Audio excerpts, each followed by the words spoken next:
ಮಲೆನಾಡಿಗೆ ಬರುವ ಪ್ರವಾಸಿಗರಿಗೆ ಸಿಗ್ತಾ ಇರುವಂತಹ ಗುಡ್ ನ್ಯೂಸ್ ಇದು. ಸದ್ಯದಲ್ಲೇ ಸಕ್ರೆಬೈಲು ಆನೆ ಬಿಡಾರ ಮತ್ತೆ ಆರಂಭ ಆಗುತ್ತೆ.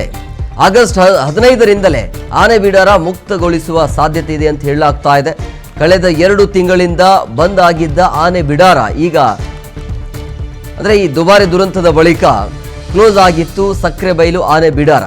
ಸೊ ಈಗ ಸರ್ಕಾರ ಸೂಚನೆಯ ಬಳಿಕ SOPಯನ್ನ ಪಾಲಿಸಿರುವಂತಹ ಹಿನ್ನೆಲೆ ಇದೆ. ಅಂದರೆ ಅರಣ್ಯ ಇಲಾಖೆ ಈಗ ಸರ್ಕಾರ ಸೂಚನೆಯ ಮೇರೆಗೆ SOPಯನ್ನ ಪಾಲನೆ ಮಾಡಿದೆ. ಹಾಗಾಗಿ ಮತ್ತೆ ಆರಂಭ ಆಗುವ ಎಲ್ಲ ಲಕ್ಷಣ ಅಂತೂ ಕಂಡು ಬರ್ತಾ ಇದೆ. ಸೊ ಮಲೆನಾಡಿಗೆ ಬರುವಂಥ ಪ್ರವಾಸಿಗರಿಗೆ ಒಂಥರ ಸಿಗ್ತಾ ಇರುವಂತಹ ಗುಡ್ ನ್ಯೂಸ್ ಇದು. ಸದ್ಯದಲ್ಲೇ ಸಕ್ರೆಬೈಲು ಆನೆ ಬಿಡಾರ ಇದೆಯಲ್ಲ, ಮತ್ತೆ ಅದು ಪುನರಾರಂಭ ಆಗುವಂಥ ಎಲ್ಲ ಲಕ್ಷಣ ಕಂಡು ಬರ್ತಾ ಇದೆ. ಬಟ್ ಆದರೆ ದೂರದಿಂದನೇ ನೋಡಿ ಈ ರೀತಿಯಾಗಿ ಎಂಜಾಯ್ ಮಾಡಬಹುದು.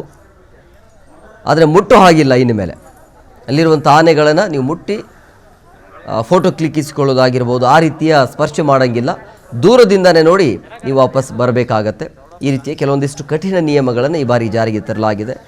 ಮಲೆನಾಡಿಗರಿಗೆ ಅಥವಾ ಮಲೆನಾಡಿಗೆ ಬರುವಂಥ ಪ್ರವಾಸಿಗರಿಗೆ ಒಂಥರ ಗುಡ್ ನ್ಯೂಸ್ ಇದು ಸರ್ಕಾರದ ಕಡೆಯಿಂದ.